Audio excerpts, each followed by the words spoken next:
নমস্কার। The power of astrology Sumanta G Chowdhury আমার এই ইউটিউব চ্যানেলে আপনাদের সবাইকে স্বাগত। আজ আমি আবার চলে এসেছি একটি নতুন অনলাইন প্রেডিকশন নিয়ে। এই প্রেডিকশনটির সূচনাতেই আমি কয়েকটি কথা বলবো। আমার হোয়াটসঅ্যাপে প্রচুর জাতক জাতিকা, কমপক্ষে ৬-৭ জন তো হবেই, আরো বেশি হতে পারে, আমাকে বলেছেন স্যার আমরা আপনার কাছে সায়েন্টিফিক অ্যাস্ট্রোলজি শিখতে চাই। এখন এই প্রশ্নের কোনো উত্তর আমি দিইনি। আমি খুব ভালো মতন যাচ করে দেখেছি যারা যারা আমার কাছে সায়েন্টিফিক অ্যাস্ট্রোলজি শিখতে ইচ্ছুক এরা প্রত্যেকেই কিন্তু প্রচন্ড শিক্ষিত, মানে পুঁথিগত দিক দিয়ে প্রচন্ড শিক্ষিত ছেলে এবং মেয়ে।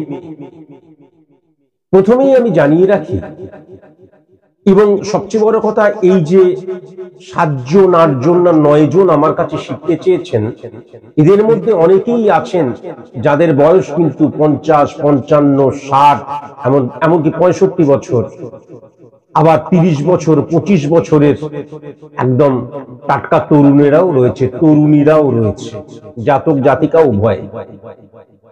প্রথমেই জানিয়ে রাখি যে সায়েন্টিফিক অ্যাস্ট্রোলজি আমি ততদিন শেখাবো না যতদিন আমাদের একটা চিন্তাধারা আছে। যেমন মনে করুন, আমি খুব ইজিয়েস্ট ভাবে বোঝাচ্ছি, মনে করুন আমি একজন পাত্র, আমি সায়েন্টিফিক অ্যাস্ট্রোলজার, আমার বয়স ২৫ বা ৩০ বা ৩২।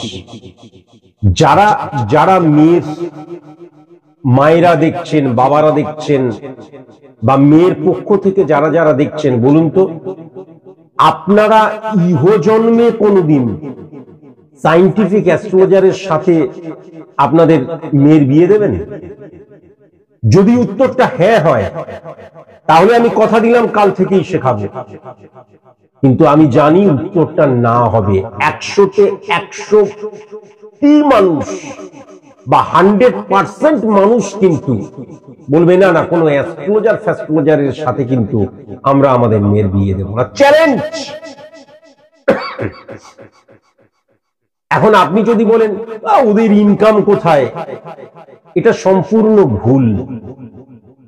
একজন সায়েন্টিফিক অ্যাস্ট্রোলজার নয়, যে কোনো অ্যাস্ট্রোলজার, এই যে আপনারা টিভি খুললে বা পেপার সকালবেলায় খুললে যে সমস্ত অ্যাস্ট্রোলজারদের ছবি দেখেন বা প্রোগ্রাম দেখেন টিভিতে, যে কোনো একটা পাতি অ্যাস্ট্রোলজার মাসে কিছু না হোক ১.৫ থেকে ২ লাখ টাকা ইনকাম করে। আমি আজকের দিনে মানে নিজ দায়িত্বে লিখে দিতে পারি, যে কোনো একজন পাতি অ্যাস্ট্রোলজার সে ৩০ দিনে বা ৩১ দিনে মাসে সে মিনিমাম ১.৫ থেকে ২ লাখ টাকা ইনকাম করেই করে।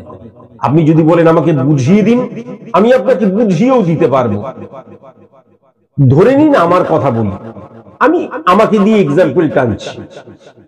আমি ৩০ দিনের মধ্যে ২০ দিন ঘুরে বেড়াবো, ১০ দিন কেবল কাজ করবো, আর ২০ দিন কাজ করবোই না। অন্য কাজ করলে তো অন্য কাজ করলাম, আমি আমার কথা বলতে একজন অ্যাস্ট্রোলজারকে ধরে বলছি।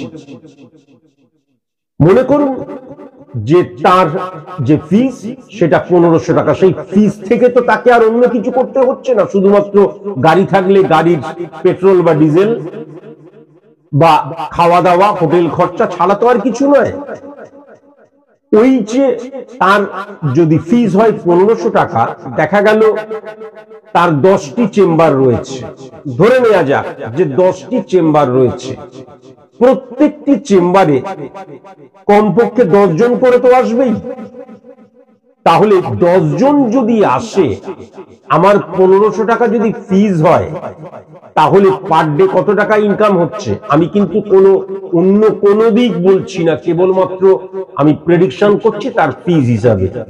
আবার আমি আমাকে দিয়েও বলছি না, আমি একটা সাধারণ মানুষকে বলছি। সবাই জানে যে কোনো কলকাতার চেম্বার বা বর্ধমান বা আমাদের মেদিনীপুরের চেম্বার, এই চেম্বার গুলোতে কোনোদিন আবার ১০ জন হয় না। কাজে আমাকে নিয়ে বলছি না, কেউ ভাববেন না আমি আমাকে নিয়ে বলছি। তাহলে এক একদিন সে যদি কোনো কিছু তার বাজার খারাপও যদি হয় তবুও সে 15 থেকে 20,000 টাকা ইনকাম করছে এক এক দিনে। কিন্তু মনে রাখবেন, এক এক দিনে আমি দায়িত্ব নিয়ে বলতে পারি যে কোনো এক একটি চেম্বার থেকে আতিপাতি অ্যাস্ট্রোলজাররা কোন রকমের অন্য কোনো কিছু নয়, শুধু প্রেডিকশন করে 30 থেকে 40,000 টাকা কামায়। তাও ধরে নিলাম যে 20,000 টাকা ইনকাম করছে। সে কিচ্ছু নয়, কেবল 10টি চেম্বার, সে কিন্তু চেম্বারে গেল, প্রেডিকশন করলো মাসে 2 লক্ষ টাকা। তাহলে একজন অ্যাস্ট্রোলজার কোনো কিছু ইনকাম করে না, কোনো কিছু নয়, তা তো নয়। একজন ইঞ্জিনিয়ারের চাইতে সে কিন্তু বেশি স্যালারি পায়, এটা অস্বীকার করে কোনো লাভ নেই। বেসরকারি ফার্মে মাথা চুকে পড়ে যাবেন, 4-5 জনের যে রেমুনারেশন বা যে স্যালারি, সেইটা সে এক মাসে কিন্তু একটা পাতি অ্যাস্ট্রোলজার কামায়। তবুও কে তাকে আপনি আপনার মেয়ের সাথে বিয়ে দেবেন? দেবেন না। তার কারণ আমাদের মনের মধ্যে ঢুকে বসে রয়েছে, বা যেই মেয়েটি বিয়ে করবে তার স্বপ্নের পুরুষটি নয় ডাক্তার হবে, নয় ইঞ্জিনিয়ার হবে, মিডল পক্ষে বিজনেসম্যান হবে, আর তা না হলে বেসরকারিতে একটা উচ্চ পদে রয়েছে, এরকম কোন পাত্রের সাথে আপনি বিয়ে দেবেন। সেখানে ধারে কাছেও কোথাও কিন্তু অ্যাস্ট্রোলজি বা অ্যাস্ট্রোলজার শব্দটা থাকবে না। আমার পাত্র অ্যাস্ট্রোলজার, উনি বাবারি, এটা কাউকে মুখ দেখাতে পারবো না। যেদিন 130 কোটি মানুষের মধ্যে, আমি তো বললাম 130 কোটি মানুষের দরকার নেই, 1 লক্ষ মানুষের যেদিন এই পরিবর্তন চলে আসবে, সেই দিন থেকে আমি শেখাবো। আমি কথা দিলাম, আজকের দিনে আমি কথা দিয়ে গেলাম, শুরুটা হোক। তার কারণ আমি যাদেরকে শেখাবো তারা কোথাও কাজ করছে, শিখছে, এটা আমার হবি, সেরকম করে আমি শেখাবো না। কারণ আমি যখন কাউকে শেখাবো, একদিনে, 1 মাসে, 1 বছরে, 5 বছরে, 7 বছরে ডাক্তার হওয়া যায়, 8 বছরে ইঞ্জিনিয়ার হওয়া যায়, হ্যাঁ, উকিল হওয়া যায় আরো কমে, বা শিক্ষক হওয়া যায় 8-10 বছরে, কিন্তু 8-10 বছরে সায়েন্টিফিক অ্যাস্ট্রোলজার হওয়া যায় না। সুতরাং আমি এটা একটা অপশনাল সাবজেক্ট হিসেবে পড়ছি, সেটা তো করা যাবে না। তাহলে আমার একদম পুরো ফিউচার, আমার ভবিষ্যৎ, এটা ধরে নিয়েই কিন্তু আমাকে পড়াশোনা করতে হবে। মারাত্মক অঙ্ক, ক্যালকুলেশন, সায়েন্স রয়েছে, সেইগুলোকে তো পড়াশোনা করতে হবে, সেগুলো তো প্র্যাকটিস করতে হবে। তাহলে what are you going to be? আইসেল দিয়ে মাল্টিনেশনাল কোম্পানিতে চাকরি করি, আর এইদিকে আমি একজন সাইডে একজন অ্যাস্ট্রোলজার, সেটা কোনোদিন হওয়া সম্ভব নয়। এরকম ভাবে শিক্ষা নিয়ে কখনো সায়েন্টিফিক অ্যাস্ট্রোলজার হওয়া সম্ভব নয়। ওই 6 মাস 1 বছরের কোর্সে সনাতনী বৈদিক অ্যাস্ট্রোলজার, সো কল্ড আজকের দিনের অ্যাস্ট্রোলজার হওয়া যায়, কিন্তু সায়েন্টিফিক অ্যাস্ট্রোলজার হওয়া যায় না। তাহলে সম্পূর্ণ তার ডেডিকেশন, ডিভোশন, ডিটারমিনেশন নিয়ে যে যখন কেউ ঝাঁপাবে, সে নিশ্চয়ই তাহলে সেটাও তার প্রফেশন হবে। প্রফেশন তো সমাজসেবা করার জন্য তো সে এত পড়াশোনা করবে না। তাহলে প্রফেশন সে দেখা গেল সত্যি সত্যি একদম দুর্দান্ত, সুমন্তজি চৌধুরী নস্যি দারুণ একজন অ্যাস্ট্রোলজার হলো, তারপরে দেখা গেল তার পাত্রী জুটছে না, তাকে সাধারণ মানুষের কাছে মিথ্যে কথা বলতে হচ্ছে, আমি একজন বিজনেসম্যান অথচ অ্যাস্ট্রোলজার।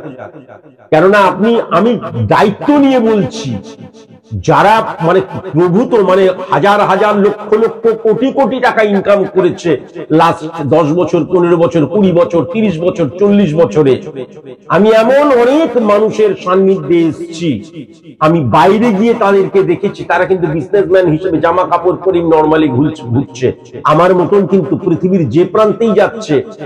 আমি একজন সায়েন্টিফিক অ্যাস্ট্রোলজার এই বলার শক্তিটা তাদের নেই। তার কারণ প্রফেশনকে সম্মানটা তখনই করা যায় যখন যেইটা আমার প্রফেশন, সেখানে আমি এক্সপার্ট হব। কেউ যদি বলে আপনি এইটা বলুন তো, তখন কিন্তু উত্তর দিতে পারবে না। তার কারণ মানুষকে ঠকিয়ে তো যোগ্য করছে, মানুষকে ঠকিয়ে তো 10-12টা 20টা 25টা 30টা মন্ত্র মুখস্থ করে রেখেছি, আর বারবার ধরে বলছি আয় তোদের যা প্রবলেম আমি শর্ট আউট করে দেবো।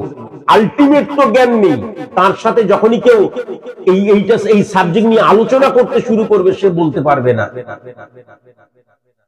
তাই জন্য সবসময় কিন্তু নিজেকে লুকিয়ে রেখেছে। যেদিন আমি ভারতবর্ষের বলছি, পশ্চিমবাংলায় তো 10 কোটি মানুষ আছে, তার 1 লক্ষ নয়, ভারতবর্ষের মধ্যে পুরো মানে পশ্চিমবাংলার বাইরে সব রাজ্যের মানুষ মিলিয়ে 1 লক্ষ মানুষ যেদিন বলবে হ্যাঁ আমি আমার কন্যাকে সায়েন্টিফিক অ্যাস্ট্রোলজারের কাছে অবশ্যই মানে পাত্রস্থ করব, আমার পরিপূর্ণ বিশ্বাস আছে, বা কোনো জাতিকা যখন বলবে আমার স্বপ্নের পুরুষ আমার স্বামী সায়েন্টিফিক অ্যাস্ট্রোলজার হতে পারে, যেদিন বলবে তার পরের দিন থেকে আমি শেখাবো, তার আগে একজনকেও শেখাবো না। তার কারণ যাকে শেখাবো তার ভবিষ্যৎটা ডুম হয়ে যাবে, ভবিষ্যতে সে লুকিয়ে বেড়াবে, ভবিষ্যতে সে কি মানে তার মানে কি বলবো, তার পরিচয় তার আত্মীয়রা দিতে পারবে না, তার বিয়ে হবে না, তার আত্মীয় পরিচয় দিতে পারবে না। এরকম ধরনের একটা ইনসিকিউর লাইফ আমি কাউকে দিতে চাই না বলেই আমি কাউকে শেখাবো না, যতক্ষণ না অন্তত ভারতবর্ষের 1 লক্ষ মানুষের মধ্যে পরিবর্তন আসছে, ততক্ষণ আমি কাউকে শেখাবো না। তোমরা কেউ কিচ্ছু মনে করো না, আমি তোমাদের পিতৃতুল্য। সুতরাং তোমার বয়স 65 হোক, তোমার বয়স 85 হোক, বা তোমার বয়স 25 হোক, তোমরা আমায় ক্ষমা করবে। আমি এভাবে কখনোই শেখাবো না, মানে আমি ওই কাজটাও করছি আবার এইটাও করবো, ওরকম করে শেখাবো না। সুতরাং তোমরা যদি সর্বশক্তি নিয়ে শিখতে আসো, সমস্ত ডেডিকেশন, ডিভোশন, ডিটারমিনেশন নিয়ে শিখতে আসো, তাহলে কিন্তু এখন যে অবস্থা, মানুষের যা দৃষ্টিভঙ্গি, তোমাদেরকে এক ঘরে করে রেখে দেবে, এবং সারা জীবন ওই আইবুড়ো হয়ে গিয়ে সারা জীবন কিন্তু স্যাটিসফ্যাকশন বিহীন লাইফ লিড করতে হবে। এটা কিন্তু আমি আমার জীবন দিয়ে উপলব্ধি করেছি, তাই বলছি। একজন জাতকের অনলাইন প্রেডিকশন করার জন্য আমি উপস্থিত, তার কিন্তু date of birth, time of birth, place of birth নেই। আমি সত্যি পাগল হয়ে গেলাম। ওই যখন 3-4টে প্রেডিকশন করি, তার মধ্যে একজনের date of birth, time of birth, place of birth থাকে, দুজনের date of birth, time of birth, place of birth নেই। এরকম হয়ে গেছে এখন, এত কেয়ারলেস। যদিও ওই একদম বাচ্চা ছেলে নয়, 48-50 বছর বয়স। যাই হোক, এই প্রেডিকশনটি শুরু করার আগে জানিয়ে রাখি, 9903136903 আমার হোয়াটসঅ্যাপ নাম্বার। প্রফেশনালি কেউ যদি আমাকে দিয়ে প্রেডিকশন করাতে চান, তাহলে সর্বপ্রথম আপনাদের ডিটেলস অর্থাৎ date of birth, time of birth, place of birth আমার হোয়াটসঅ্যাপে পাঠিয়ে দেবেন। তারপর আমি বললে তবেই আমার ফিসটা ডিপোজিট করবেন। মনে রাখবেন, ফ্রিতে আমি কারোর প্রেডিকশন করি না। ফিস ডিপোজিট করা হয়ে যাবার পর আপনাদের যা যা কোশ্চেন বা কোয়ারিজ আছে, এভরিথিং কিন্তু আমার হোয়াটসঅ্যাপ নাম্বার 9903136903 তে পাঠিয়ে দেবেন। যদি মনে হয় যে আমার date of birth, time of birth, place of birth may be may not be, তাহলে চোখের কর্নিয়ার ছবি পাঠিয়ে দেবেন, 2 চোখেরই পাঠিয়ে দেবেন। কেমন? চোখের কর্নিয়ার ছবি মানে হচ্ছে এই ভেতরকার যে এই যে কালো অংশটা, বড় বড় চোখ করে তার ছবি পাঠিয়ে দেবেন। যদি এমন কোথাও আছি নেট নেই, বা আমি ভীষণ ব্যস্ত যদি না হয়ে পড়ি, তাহলে একদম ডেফিনিট ভাবে 48 ঘন্টার মধ্যে পরিপূর্ণ গোপনীয়তার সাথে প্রেডিকশনটি করে আমি ইউটিউবে পাবলিশ করব, পরিপূর্ণ গোপনীয়তার সাথে। এবং তার লিঙ্কটি কিন্তু যেই হোয়াটসঅ্যাপ থেকে আমাকে প্রেডিকশন করতে বলা হয়েছে, সেই হোয়াটসঅ্যাপে আমি পাঠিয়ে দেব। এই লিঙ্কটি পাওয়া মাত্রই আপনারা কিন্তু সেটাকে সেভ বা ডাউনলোড করে নেবেন। তার কারণ আমি অত্যন্ত চর্চিত মানুষ, যদি কখনো ইউটিউব চ্যানেলটা ব্লক হয়ে যায় বা ডিলিট হয়ে যায়, তাহলে আপনারা কিন্তু আপনাদের মূল্যবান যে প্রেডিকশনটি সেটিকে হারিয়ে ফেলবেন। তাই জন্য সেটাকে সুরক্ষিত এবং সংরক্ষিত করার দায়িত্ব কিন্তু আপনাদের। এই জাতক বলেছে আমার লগ্ন রাশি, এইগুলোর সম্পর্কে সবকিছু বলবেন। তোমাকে প্রথমেই জানাই, স্যার আমি আপনার কাছে প্রেডিকশন করতে চাই। বললে আবার স্যার আমি আপনার কাছে প্রেডিকশন করতে চাই, আমি বিজি, আমি অন্য প্রেডিকশন করছি বা অন্য কাজ করছি। তুমি ফোন করতে শুরু করলে, তার মানে তুমি আমার তো অনুষ্ঠানই দেখো না। আমি তো বারবার ধরে বলেছি যে আমার date of birth, time of birth, place of birth পাঠিয়ে দিলাম 9903136903 তে টেক্সট করে। এবার চুপচাপ বসে থাকো, আমি ঠিক দেখবো। আমি একবারের জন্য আমার হোয়াটসঅ্যাপ নাম্বারে ফোন করতে বলি, 9903136903 তে ফোন করতে বলি, নাকি নমস্কার স্যার, প্রণাম নেবেন স্যার, আপনি মহান, আপনার কাছে প্রেডিকশন করাতে চাই, এগুলো বলে এগুলো লিখতে বলেছি? শুধুমাত্র date of birth, time of birth, place of birth পাঠিয়ে দিলাম, বাস হয়ে গেল। এইটুকুই তো বলেছিলাম, সেটাও তোমরা বোঝো না নাকি? বারবার ধরে ফোন করে যাচ্ছ। আমি আমার হোয়াটসঅ্যাপ নাম্বারে কখনো ফোন ধরি? যদি চেম্বারে আমার কাছে এসে প্রেডিকশন করাতে হয় তাহলে সকাল 10টা থেকে দুপুর 2টোর মধ্যে আমার অফিস নাম্বারটাতে, আমার বুকিং নাম্বারটাতে ফোন করতে হবে 7003055489 7003055489 7003055489। আরেকটা নাম্বার হচ্ছে 8336856996 8336856996। তাহলে 9903 তে ফোন করো কেন? যদি চেম্বারে এসে আমাকে দেখাতে হয় তাহলে আমার যে অফিস নাম্বার বা বুকিং নাম্বার যেটা সকাল 10টা থেকে দুপুর 2টো পর্যন্ত খোলা থাকে সেখানে ফোন করে নিজেদের নাম নথিভুক্ত করবে। যাই হোক, এইবার আমি চলে আসি তোমার, যেটা আমি লক্ষ্য করতে পারছি, আবার বলছি যে তোমার ছকটা কিন্তু কালপুরুষ ছক, মানে বেসড অন স্পট ইমপ্লিমেন্টেশনের ছক। স্পট ইমপ্লিমেন্টেশনের ছক মানে আজকের দিনের গোচরগত ট্রানজিটগত অবস্থানের মধ্যে দিয়ে তোমার গ্রহের যে অবস্থান তার মধ্যে দিয়ে বোঝা যাচ্ছে যে তোমার ধনু লগ্ন এবং বৃষ রাশি। 1 নম্বর ঘরে কোনো গ্রহ নেই, 2 নম্বর ঘরে রবি এবং মঙ্গল, 3 নম্বর ঘরে বৃহস্পতি এবং রাহু, 4 নম্বর 5 নম্বর ঘরে কোনো গ্রহ নেই, 6 নম্বর ঘরে চন্দ্র এবং শনি, 7 নম্বর ঘরে বুধ, 8 নম্বর ঘরে ইউরেনাস নেপচুন, 9 নম্বর ঘরে কেতু, 10 নম্বর ঘরে কোনো গ্রহ নেই, 11 নম্বর ঘরে প্লুটো এবং শুক্র, আর 12 নম্বর ঘরে কিন্তু কোনো গ্রহ নেই। প্রথমেই তোমাকে জানিয়ে রাখি যে একটা মানুষের ব্রেনের মেমোরি কার্ড হচ্ছে 75 লক্ষ জিবি। এটা আমি বহুবার ধরে বলেছিলাম। আমাদের কত পাওয়ার সেটা আমরা নিজেরাই বুঝতে পারি না। বারবার ধরে আমি বলেছিলাম আমরা কিন্তু হনুমানজির মতন, হনুমানজিও কিন্তু নিজের পাওয়ার সম্পর্কে অবগত ছিলেন না। তাকে মনে করিয়ে দিলে তখন তিনি কিন্তু সেই পাওয়ারটা পেয়ে যেতেন। তিনি যখন মা সীতার উদ্দেশ্যে গমন করেছিলেন তখনও তিনি বুঝতে পারছিলেন না কি করে আমি এত বড় সমুদ্র সাগর পেরিয়ে যাব। হ্যাঁ, তখন কিন্তু তাকে জাম্বুমান তাকে তার পাওয়ার সম্পর্কে অবগত করে দিয়েছিলেন। এটা তো তোমরা নিশ্চয়ই জানো। আমরা তাই, মানুষ জাতিটাই তাই, মানব এই যে সম্প্রদায় জাতি যাই বলো সেটা তাই, এবং তুমিও তাই, ওয়ান অফ দেম, তাদের মধ্যে একজন। তোমার ছকের মধ্যে এত নেগেটিভ অবস্থান নেই যতটা নেগেটিভ অবস্থায় তুমি আছো আজকের দিনে। তুমি যেটা বলছো, তুমি আমাকে বললে আমি খারাপ আছি, আর আমি খারাপ আছি এই কারণের জন্য, এই দোষ, এই দোষ, এই দোষ, এই দোষ, তা নয়। আমি যখন ক্যালকুলেশন করব তখন পরিষ্কার দেখে নেব যে তুমি যে খারাপ আছো, কিসের জন্য খারাপ আছো। তুমি কি চেষ্টা করেছো? নাবালক, হ্যাঁ, 50 বছরের নাবালক, তুমি কখনো চেষ্টা করেছো? কখনো ফাইট করেছো? কখনো লড়াই করেছো? কখনো সংঘর্ষ করেছো? কখনো তুমি কমফোর্ট জোন থেকে বাইরে বেরিয়ে রোদে পুড়েছো, ঘামে ভিজেছো, মানে সঠিক মতন কাজ পাওয়ার জন্য? আমি শিল্পী, শুধু শিল্পী, ছবি এঁকে গেছো আর বাচ্চাদের আঁকা শিখিয়ে গেছো। ঠিক বলছি না ভুল বলছি? এই জন্য কমফোর্ট জোন থেকে বেরোতে পারোনি বলে তোমার জীবনে আজও কিন্তু সফলতা আসেনি। তুমি নিজেকে বর্ণনা দিয়েছো আমি একজন বেকার, কিন্তু এই বেকারত্বের জায়গা এইখানে লক্ষ্য করা যাচ্ছে না, একদমই কিন্তু লক্ষ্য করা যাচ্ছে না। আমাদের জীবনে যে অপরচুনিটি থাকে সেটাকে কিন্তু কাজে লাগাতে হয়। হ্যাঁ, আমাদের জীবনে একটা অপরচুনিটি থাকে, সেটা কাজে লাগাতে হয়। আমি একটা মাছের ছেলের উদাহরণ দিয়েছিলাম।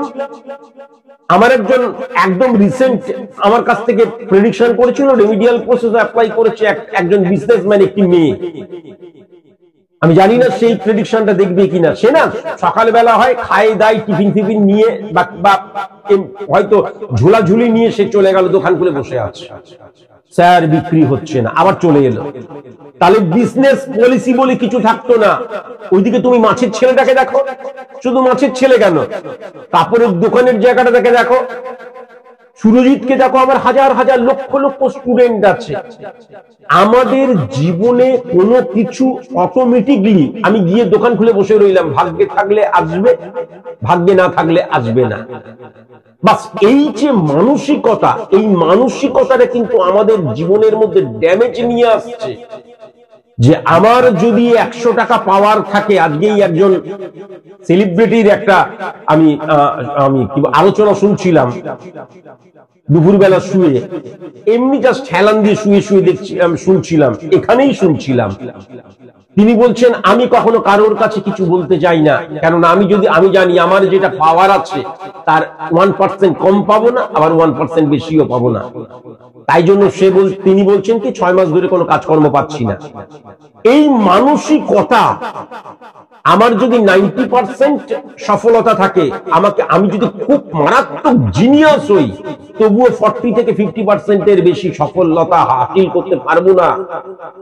তাহলে এত লড়াই থাকতো না, তাহলে এত পরিশ্রম থাকতো না, তাহলে এত কষ্ট থাকতো না, তাহলে ডেডিকেশন, ডিভোশন, ডিটারমিনেশন নামক এই শব্দগুলো থাকতো না, প্রয়োগ নীতি থাকতো না, চোখের জল থাকতো না, রক্তাক্ত হয়ে যাওয়া থাকতো না, মাটির মধ্যে থুপড়ে পড়ে গেলাম, হেরে গেলাম, আবার উঠে দাঁড়ানো থাকতো না, এভাবেও ফিরে আসা যায় থাকতো না।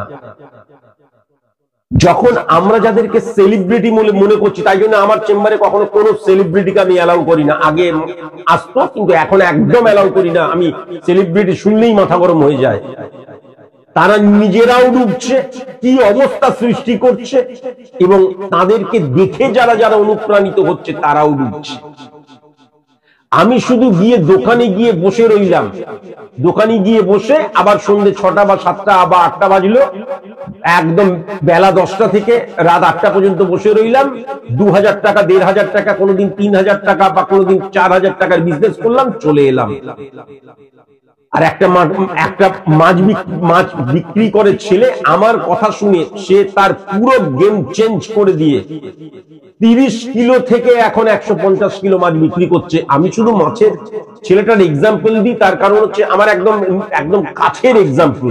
হাজার হাজার লক্ষ লক্ষ এরকম এক্সাম্পল রয়েছে, হাজার হাজার। আমি কতজনের একদিন কোনোদিন নাম বলতে শুরু করব, আমি জানি তোমরা শুনবে না, তাই জন্য আমি বলি না, তো কাগজের মধ্যে লিস্ট করে নিয়ে আসতে হতো। তাহলে শ্রীকৃষ্ণ বলতেন না, দুর্বার্তা স্থিরতিং ত্রায় ত্রুত্তা প্রাপ্য পবিত্রা নৈরত্য নৃতি নর্তা নিয়তে উরাত্তাই যাইয়ে তো কৃত্যা আনন্দের সত্তা ব্যথিতেই আত্মা। যে ব্যক্তি কেন্দ্রিক ব্যক্তি, সমাজ, রাষ্ট্র, দেশ সবকিছু পরিবর্তিত হয় কর্মের দ্বারা। বলতেন না, বলতেন অটোমেটিক্যালি পরিবর্তন হয়ে যায় ভাই, আমাদের কিচ্ছু করার দরকার নেই, সব নিয়তি, সব ভাগ্য। দেখবে একটা কথা আছে যে ভরা পেটে ফল, ভরা পেটে ফল বলা হয়, যে খালি পেটে জল আর ভরা পেটে ফল। আমার হাজার হাজার জন ডাক্তার স্টুডেন্ট আছে, তাদের সাথে একদিন আলোচনা করছিলাম, তারা বলছে ভরপেট ফল, কথাটা ছিল ভরপেট ফল, সেটা মানুষ বানিয়ে নিল ভরা পেটে ফল। খাওয়ার মানে ভাত খাওয়ার পর একটু টাইম পাসের জন্য একটু আপেল খাবো, একটু লিচু খাবো, একটু আম খাবো, বা ভাতের শেষ পাতে আম খাবো, তাই জন্য নিজেদের মতন বানিয়ে নিল যে ভরা পেটে ফল। ভরা পেটে ফল কখনো খেতে নেই। অনেক ডাক্তার বাবু আমার অনুষ্ঠান দেখছেন, তারা জানেন ভরা পেটে ফল কখনো খেতে নেই। কথা আছে যখন ফল খাবে ভরপেট ফল খাবে, ভরপেট ফল। সেটাকে আমাদের মতন করে, হ্যাঁ, ভাত মাছের ঝোল খাওয়ার পর আম চিবোবো বলে, হ্যাঁ, আমের আটি চুষবো বলে ভরা পেটে ফল হয়ে গেল, তা তো নয়, ভরপেট ফল কথাটা। তাহলে মানুষ এরকম ভাবে নিজেদের মতন করে বানিয়ে নিচ্ছে সমস্ত কিছু। সর্বপ্রথম আমি যদি খুব ভালো মতন লক্ষ্য করি, তোমার 1 নাম্বার ঘরটি ধনুর ঘর, অধিপতি গ্রহ বৃহস্পতি। সেই বৃহস্পতি 3 নাম্বার ঘরে বসে রয়েছে। 3 নাম্বার ঘরটা হচ্ছে কুম্ভের ঘর। 3 নাম্বার ঘরে বৃহস্পতি রাহুর সাথে বসে আছে। এবং আমি যদি লক্ষ্য করি, এই যে শনির ঘরে বসে আছে, শনি কিন্তু 6 নাম্বার ঘরে বসে আছে, খারাপ নয় কিন্তু, তার কারণ শুক্রের ঘরেই বসে আছে এবং উচ্চস্থ চন্দ্রের সাথে বসে আছে। দুটো পৃথক পৃথক যদি গ্রহ দেখি তাহলে পাওয়ারফুল, তোমার মন অত্যন্ত ভালো আমি লক্ষ্য করতে পারছি। কিন্তু যখন চন্দ্র এবং শনি মিলিত হয়ে যাচ্ছে, তখন কিন্তু নেগেটিভ ইনফ্লুয়েন্স ক্রিয়েট করছে, কি সিদ্ধান্তের জায়গায় নেগেটিভ হয়ে যায়। তাহলে যেহেতু চন্দ্র এবং শনি একত্রে বসে আছে, সুতরাং সেই শনির এফেক্ট যখন এক নাম্বার ঘরের অধিপতি গ্রহের 3 নাম্বার ঘরের জায়গায় চলে আসছে, তাহলে আমার মানসিকতার জায়গাটা ড্যামেজ হয়ে রয়েছে। কোন ছেড়ে আমি কখনো বেরোতে পারিনি। যখন বৃহস্পতি 3 নাম্বার ঘরে বসে যখন রাহুকে হিট করছে, কমিউনিকেশন রিলেটেড দুর্দান্ত জায়গা ক্রিয়েট হচ্ছে। কিন্তু যেহেতু শনিটা চন্দ্রের সাথে আক্রান্ত হয়ে গেল, সুতরাং আমার বসে আমি ঠিক মতন বাইরে বেরিয়ে চেষ্টাই করলাম না। আমি ঠিক মতন, আমি বারবার ধরে কেন বলি যে গ্রহের দ্বারাই আমরা চালিত এবং পরিচালিত হই। গ্রহ কি করে? রিপ্রেজেন্ট করে আমাদের হরমোনকে, হরমোন রিপ্রেজেন্ট করে আমাদের গ্রহগুলোকে। তাই জন্য আমার 3 নাম্বার ঘরটা, 3 নাম্বার ঘর দ্বারা আমার ঊর্জাগত দিক, ফাইটিং স্পিরিটকেও লক্ষ্য করা যায়। 3 নাম্বার ঘর দ্বারা মানসিকতা, মনোভাবের জায়গাটাও কিন্তু লক্ষ্য করা যায়। সেই জায়গাটা পুরো ঘেটে ঘ হয়ে গেল, নেগেটিভ ইনফ্লুয়েন্স চলে এলো। এবং সবচেয়ে বড় কথা, 3 নাম্বার ঘরে যখন রাহু বৃহস্পতির সাথে বসে রয়েছে, যা 1 নাম্বার এবং 4 নাম্বার ঘরের অধিপতি গ্রহ, আমার জীবনকে সেটল, আমার জীবনকে স্থায়িত্ব দান করবে না কখনোই। কিন্তু আমার নিজের মানসিকতা, নিজের মনোভাব এবং চন্দ্রের রিফ্লেকশন রয়েছে। সুতরাং মন, মানসিকতা, মনোভাব আমাকে সবসময় ইনসিকিউর জোনেই রেখে দেবে। 4 নাম্বার ঘর দ্বারা আমাদের জৈবিক সুখকে আমরা কিন্তু আহরণ করি। আমি জীবনে কোনোদিন জৈবিক সুখ মানে আমার গাড়ি হবে, বাড়ি হবে, সম্পত্তি হবে, বিবাহ করব, বউকে ভালোবাসবো, সন্তান হবে, সংসার হবে, এসব কিছু পার্ট অফ জৈবিক সুখ। এইগুলো ছাড়া কখনো জৈবিক সুখ ফুলফিল হতে পারে না। কোনোটাই কিন্তু সঠিক মতন স্যাটিসফ্যাকশনের জায়গায় আসবে না। আমার জৈবিক সুখ প্রাপ্তির জায়গা, আমার স্যাটিসফ্যাকশনের জায়গা নেগেটিভ হয়ে গেল, আমার মন মানসিকতার জায়গাটা নেগেটিভ। এখন যদি তোমাকে বলি ইমিডিয়েট, কিন্তু তুমি যেখানেই থাকো, তুমি বোধহয় কাঁথি না কোথায় থাকো, ইমিডিয়েট এসে কিন্তু রেমিডিয়াল প্রসেস অ্যাপ্লাই করবে এবং আমার কাছে স্যারেন্ডার করবে, এখনো কিন্তু তোমার যতই 48-50 বছর হোক এভাবেও ফিরে আসা যায়। তুমি বলে টাকা কোথায়? তোমার চাইতে গরিব মানুষ জমি বিক্রি করে কটা এক্সাম্পল লাগবে, সে এসে রেমেডি নিয়ে গিয়ে আজকে কিন্তু সে বলছে আমি একদম ফাইট করছি, আমি এখন ভালো আছি। কিন্তু তোমার মন মানসিকতা এমন রয়েছে, আমি জানি এই প্রেডিকশনটি শোনার পরই তুমি বলবে আমার ভাগ্যে থাকলে যা হবে তাই।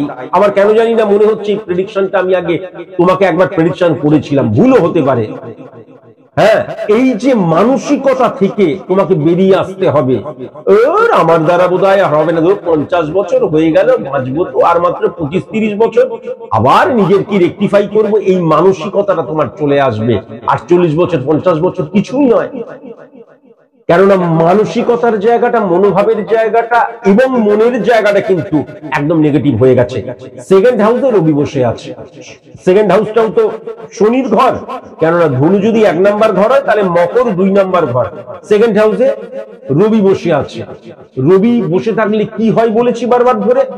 সবচেয়ে বড় কথা, সেকেন্ড হাউসের সমসপ্তমটাই দেখো 8 নাম্বার ঘর, সেটা চন্দ্রের ঘর। চন্দ্র উচ্চস্থ হয়ে বসে রয়েছে, কিন্তু 6 নাম্বার ঘরে শনির সাথে বসে রয়েছে। একত্রীকরণের চন্দ্র নেগেটিভ হয়ে গেল। শুধু আমার দারুণ মন, ভালো মন হলে হয় না। 11 নম্বর ঘরে শুক্র, সুতরাং ক্রিয়েটিভ পারসন তুমি, কিন্তু সফলতা পাওনি, সেটা পরে আসছে। তাহলে সেকেন্ড হাউসে রবি বসে থাকা মানে ফ্লাকচুয়েশন ক্রিয়েট করে দেওয়া। আর 8 নাম্বার ঘরটা, 8 নাম্বার ঘর মানেই নেগেটিভ তা বলছি না, কিন্তু এই ক্ষেত্রে রবি এমনিতেই ফ্লাকচুয়েশনের কারক গ্রহ। সে যখন সমসপ্তমে 8 নাম্বার ঘরটাকে হিট করলো, তাহলে কি হয়ে গেল? 8 নাম্বার ঘরের অশুভত্বটাকে সে কিন্তু অ্যাডাপ্ট করে নিল, সে কিন্তু সেইটাকে কিন্তু নিজের মধ্যে নিয়ে চলে এলো। আবার যদি লক্ষ্য করা যায় 5 নাম্বার সফলতা ঘরের মানে 5 নাম্বার ঘরটা হচ্ছে সফলতার ঘর, সেই ঘরের অধিপতি গ্রহ এবং 12 নাম্বার ঘরের অধিপতি গ্রহ। 12 নাম্বার ঘর মানে আমার কি কি চলে যাবে, মঙ্গল কিন্তু তার সাথে বসে রয়েছে। এই নেগেটিভিটিকে ঠিক না করলে তুমি ইহ জন্মে কোনোদিন অর্থনৈতিক স্টেবিলিটি তোমার আসবে না। তোমার পরিবারের জমি আছে, দেখা গেল তোমার, আমি একটা এক্সাম্পল দিচ্ছি, তোমার পরিবারের হয়তো কোটিপতি, সেটা আলাদা ব্যাপার। তোমার ছকের মধ্যে তোমার জীবন নিয়ে যদি বলতে হয়, তাহলে তুমি এমন কোন কাজ করবে না যেখানে আমার অর্থনৈতিক স্টেবিলিটি আসবে। অথচ তোমার 6 নাম্বার ঘরটা নেগেটিভ ছিল না, কেননা শুক্রের ঘরে শনি বসে রয়েছে, শুক্র 11 নম্বর ঘরে বসে রয়েছে, 7 নাম্বার ঘরে বুধ বসে রয়েছে। বুধকে ব্যবসায়িক কারক গ্রহ বলা হয়, 7 নাম্বার ঘরটা ব্যবসার ঘর। আবার 10 নাম্বার ঘরটাও কিন্তু কন্যার ঘর, বুধ উচ্চস্থ হয়ে বসে রয়েছে। কিন্তু মনের জন্য, মানসিকতার জন্য, মনোভাবের জন্য তুমি একদম ড্যামেজ হয়ে গেলে এবং গ্রহের নেগেটিভ ইনফ্লুয়েন্সকে তুমি অফ করলে না। ওই সমস্ত যজ্ঞ, ওই সমস্ত শিবের মাথায় জল ঢালা, দুধ ঢালা, আর ওই সমস্ত রক্ষাকালী পূজা করা, হ্যাঁ, এই মহাদেবের পূজা করার মধ্যে দিয়ে গ্রহের নেগেটিভিটি কখনো অফ হয় না।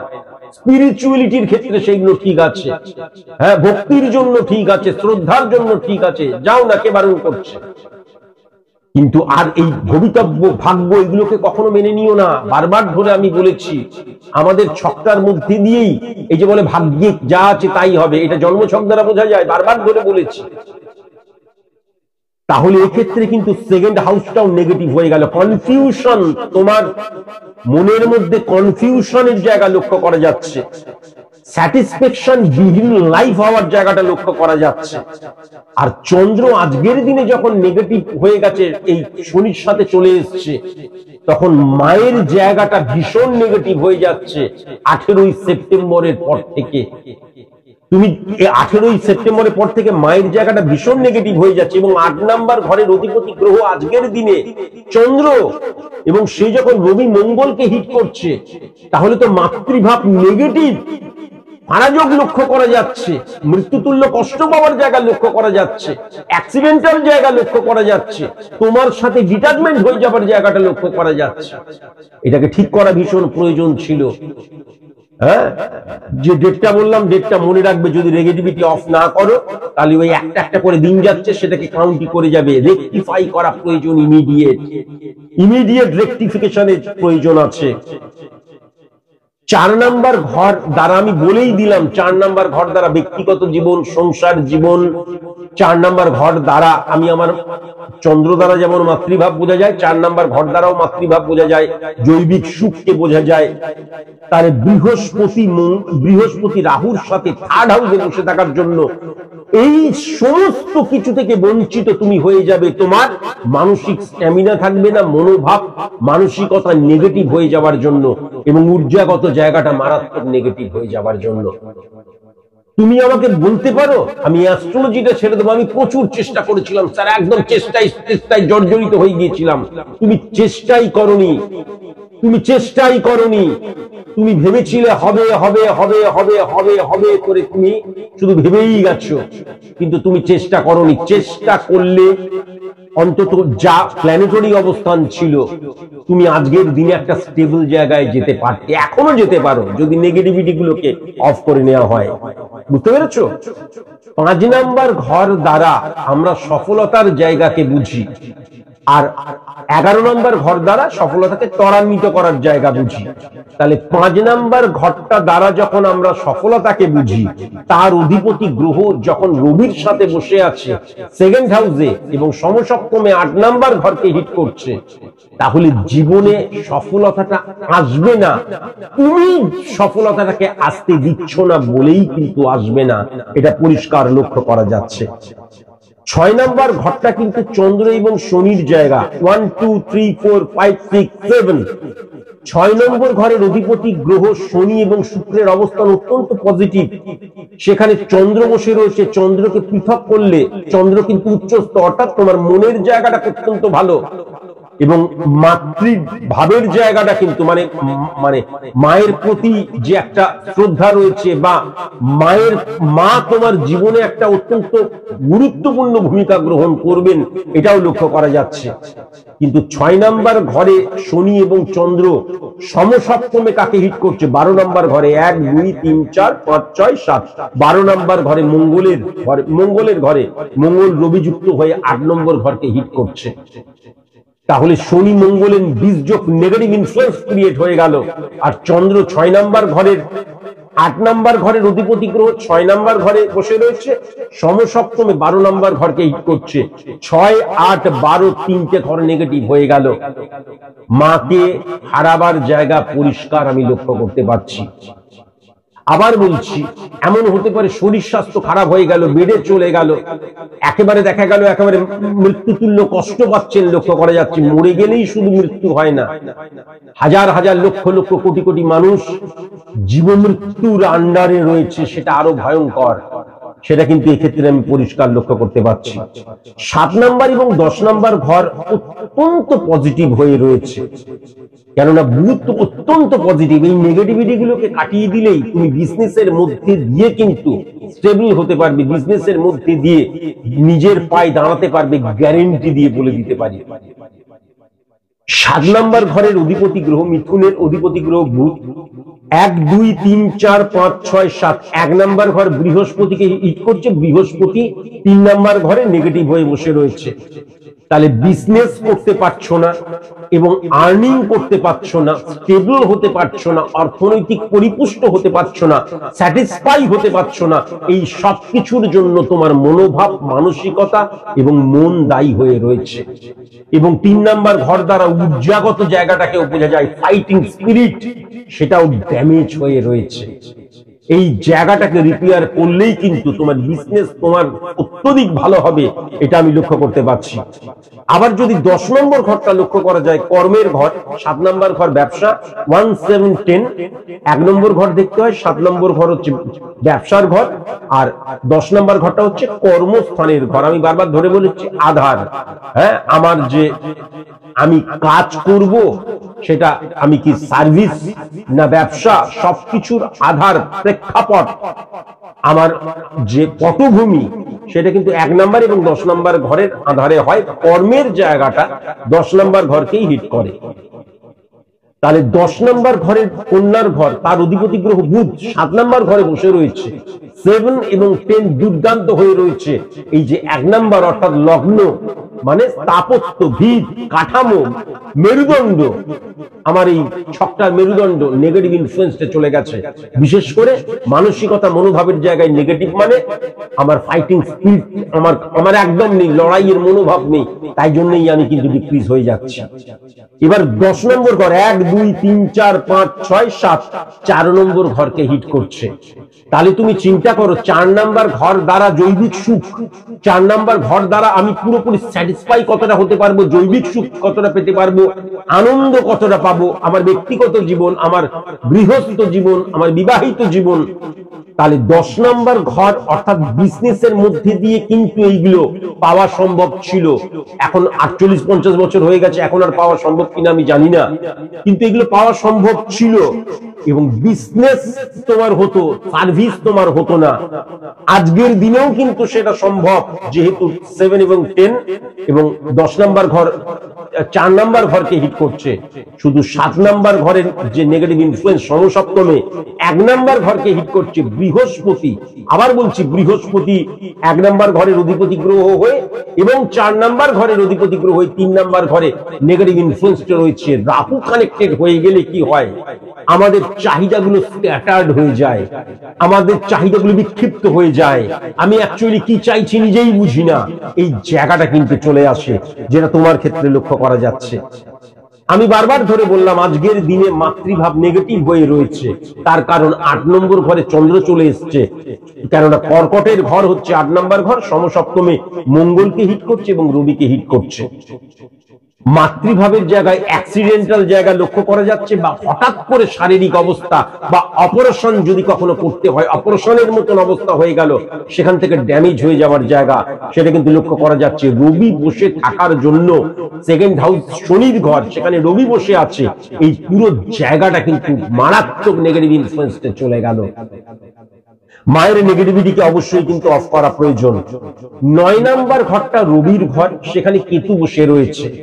9 নাম্বার ঘর দ্বারা কিন্তু আমরা অনেক কিছুকে বুঝি। আমি যদি ভাগ্যকেই বলি, ভাগ্য মানে তো সংযোগ, সেখানে কেতু বসে থাকা মানে ভাগ্যহীন হয়ে যাওয়া। আমি আবার বলছি, আমার 3 নাম্বার ঘর, আমার 5 নাম্বার ঘর, আমার 1 নাম্বার ঘর, এই ঘরগুলো ড্যামেজ, আমার চন্দ্র ড্যামেজ। তার ফলে আমি আমার ভাগ্যহীনতার জন্য দায়ী, অন্য কাউকে দায়ী করে লাভ নেই। ভগবান আমি কেন ভাগ্যহীন হয়ে গেলাম? ভগবানকে মাটি দিয়ে আমি তৈরি করেছি, সেটা ভুলে গেলে চলবে না। আসল ভগবান হচ্ছে god is dedication, combination of all relation thinking. এটাকে ভুলে গেলে কখনোই চলবে না। তাই পুরোপুরি লাক ফ্যাক্টর যেটা বলে, হবে কি করে? লাক ফাক অনেক পরে আসে। 90%, 95% মারাত্মক কর্ম করতে হয় এবং সেই জায়গাটাকে জয়ী হয়ে যেতে হয়, তারপর লাক ফ্যাক্টর হয়, তখন কর্মফলে রূপান্তরিত হয়। এটা সরল হিসাব। তুমি 95% কর্মই করনি, তুমি 2% কর্ম করে ভাবছো লাক ফ্যাক্টর হয়ে যাবে, এটা কখনো সম্ভব নয়। কিন্তু আমি এখনো বলছি, ছকটা কিন্তু দুর্দান্ত ছক। এই ছকটাই বেকার হয়ে বসে থাকার ছক ছিল না। এই ছকটাতে স্টেবল লাইফ লিড করার জায়গা ছিল। এই নেগেটিভিটি গুলো ইনক্রিজ করতে করতে কোন জায়গায় চলে গিয়ে তোমাকে বেকার করে 50 বছর বা 48 বছর বয়স তুমি বেকার হয়ে আজকের ঘরের মধ্যে বসে রয়েছো। 10 নম্বর ঘরটা যদি দেখা যায়, আমি বললাম সমসপ্তমে বৃহস্পতি নেগেটিভ ইনফ্লুয়েন্স। 11 নম্বর ঘরটা যদি দেখা যায়, 11 নম্বর ঘর কিন্তু কর্মফলের জায়গা, শুক্র উচ্চস্থ। সুতরাং তুমি শিল্পী, বাচ্চাদের আঁকা শেখাও, তোমার শিল্পবোধ রয়েছে, রুচিবোধ রয়েছে। কিন্তু সমসপ্তম 5 নম্বর ঘর, সফলতার জায়গাটা নেগেটিভ। 5 নম্বর ঘর মেষের ঘর, মঙ্গল। 12 নম্বর ঘরের অধিপতি গ্রহও তাই। তাহলে আমি যে কর্মটা করছি, যে কর্মফলটা পাচ্ছি, সেটা কখনো আমাকে সফলতার দিকে নিয়ে যাবে না। এটাও কিন্তু পরিষ্কার লক্ষ্য করা যাচ্ছে। আবার আমি যদি লক্ষ্য করি 6 নম্বর ঘরটা বৃষর ঘর, সেটা কিন্তু শুক্রেরই ঘর। মানে 11 নম্বর ঘরটা তুলার ঘর আর 6 নম্বর ঘরটা হচ্ছে বৃষর ঘর। তাহলে শনি এবং চন্দ্রের মধ্যে সেখানে কিন্তু নেগেটিভ ইনফ্লুয়েন্স ক্রিয়েট হয়েছে, তাই না? এবং সবচেয়ে বড় কথা, 1 2 3 4 5 6 7 সেটা 12 নম্বর ঘরে কিন্তু হিট করছে। নেগেটিভিটিটাকে অফ করা প্রয়োজন ছিল। আর 12 নম্বর ঘরের অধিপতি গ্রহ মঙ্গল যখন 2 নম্বর ঘরে, 9 নম্বর ঘরের অধিপতি গ্রহ 2 নম্বর ঘরে বসে আছে, 12 নম্বর ঘরের অধিপতি গ্রহ যখন রবির সাথে নেগেটিভ ভাবে বসে থাকে, তখন অর্থনৈতিক স্টেবিলিটি নয়, অর্থনৈতিক জায়গাটা জিরো করে দেয়। এই নেগেটিভিটিটাকে অবশ্যই অফ করা প্রয়োজন। বুঝতে পেরেছো? আমি তোমাকে অনেক বুঝিয়ে বলার চেষ্টা করলাম। 12 নম্বর ঘর মানে হচ্ছে আমার কি কি বেরিয়ে গেল, খরচার জায়গা, মানে কেবল অর্থ নয়। তাহলে 12 নম্বর ঘরের অধিপতি গ্রহ যখন 2 নম্বর ঘর, সঞ্চয়ের জায়গা, সঞ্চয়ের জায়গাটা ড্যামেজ করে দিচ্ছে, তখন তুমি সঞ্চয় করবে কি করে? তখন তুমি সঞ্চয় করতে পারবে না। তার সঞ্চয় বলতে কেবল অর্থের কথা বলছি না, আনন্দকে সঞ্চয় করা, জৈবিক সুখকে সঞ্চয় করা, স্বপ্নকে সঞ্চয় করা। আমার যা যা ভালোবাসা আছে, আমার মায়ের প্রতি হোক বা মানে প্রত্যেকের ক্ষেত্রে, সেই জায়গাটা নেগেটিভ ইনফ্লুয়েন্সড হয়ে যাবে। অতৃপ্ত থেকে যাবার জায়গা, আজীবন অতৃপ্ত থেকে যাবার জায়গা এবং কনফিউশনের মধ্যে দিয়ে আমার কি কিছু হবে, আমার কি করব, কি না করব, ভেবে পাবে না। যদি কোনো উল্টো পাল্টা চোরের কাছে যাও, তোমার এই সরলতা এবং ফ্লাকচুয়েশন এবং কনফিউশনের সুযোগ নিয়ে হয়ে যাবে বলে তোমাকে মেরে দেবে। দেখা গেল 30 40 50 60 1 লাখ টাকা মেরে দিল, মেরে দেওয়ার পর তাকেও আর খুঁজে পেলে না। বাস তুমি তোমার মতন কি হলো হবে করে বসে থাকবে। 60 বছর হবে, 70 বছর হবে, তারপর আস্তে আস্তে আস্তে আস্তে চলে যাবে ইন্দ্রের সভায়। বেশি চিন্তা ভাবনা করে কোনো লাভ নেই। ইমিডিয়েট রেমিডিয়াল প্রসেস অ্যাপ্লাই তোমার করতে হবে। তোমার রেমিডিয়াল প্রসেস অ্যাপ্লিকেশনের মধ্যে দিয়েই তোমার মাতৃভাবকে খণ্ডন আমি করে দেব। হ্যাঁ, অবশ্যই এখানে কোন রকমের দ্বিধা দ্বন্দ্ব রেখো না এবং তুমি আমার কাছে নিজেকে সারেন্ডার করে দাও। দেখবে অবশ্যই এখনো ফিরে আসা যায়। 48 বছর বয়স এমন কোনো কিচ্ছু বয়স নয়। জীবনে এসছো, 48 বছর হয়ে গেল, এখনো জীবনে একটা দাগ কাটা তো অনেক দূরের ব্যাপার। আমি বেকার হয়ে বসে রয়েছি, মানব জীবন। তাহলে তুমি ছেড়ে দেবে? দেখা গেল 70 বছরেই তুমি যদি মরে যাও, আমি জীবনে কোনো কিছু দাগ রেখে যাব না, কোনো কিছু করব না, আমার কোনো চাহিদা নেই, আমার কোনো বাসনা নেই। হ্যাঁ, আমার কোনো বাসনা থাকবে না, চাহিদা থাকবে না। হ্যাঁ, আমি কিন্তু কোনো কিছু করতে পারলাম না বলে ব্যাস আস্তে আস্তে আস্তে আস্তে ফুরিয়ে গেলাম। 140 কোটির মধ্যে কোথায় যে আমি চলে গেলাম, বিলীন হয়ে গেলাম, কেউ আমার খোঁজও রাখলো না, কেউ আমি মরে গেলে কাঁদবেও না। এইটা জীবন, তার চাইতে এখনো ফিরে আসা যায়। লড়াই, ফাইট, সংঘর্ষ, তার আগে স্যার আপনার কাছে আমি একদম পুরোপুরি সারেন্ডার করে দিলাম। আপনি যেরকম ভাবে বলবেন সেরকম ভাবে আমি চলবো, এবং ইমিডিয়েট রেমিডিয়াল প্রসেস অ্যাপ্লাই করবে। মাতৃভাব বা মায়ের জায়গাটা নেগেটিভ, মাকে এখনই কিন্তু কোন নেগেটিভ অবস্থায় চলে যেতে দিও না, তার জায়গাটাকে তৃপ্ত করো। অনেক বোঝালাম, বাদবাকিটা পুরোটাই তোমার উপর ছেড়ে দিলাম, পুরো প্রেডিকশনটা তোমারই করলাম। তুমি কিভাবে আমাকে নেবে, কিভাবে তোমার জীবনটাকে নেবে, কিভাবে তোমার নেগেটিভিটিটাকে নেবে, সেটা তোমার উপর নির্ভর করছে। তার কারণ থার্ড হাউস নেগেটিভ হওয়ার জন্য আমি কনফিউশনের মধ্যে রইলাম যে তোমার মন মানসিকতা বা মনোভাব কখনো চাইবে কিনা যেভাবেও ফিরে আসা যায়। চাক না চাক আমি সবসময় তোমার সাথে রইলাম। আজকের মতন এইটুকুই, নমস্কার।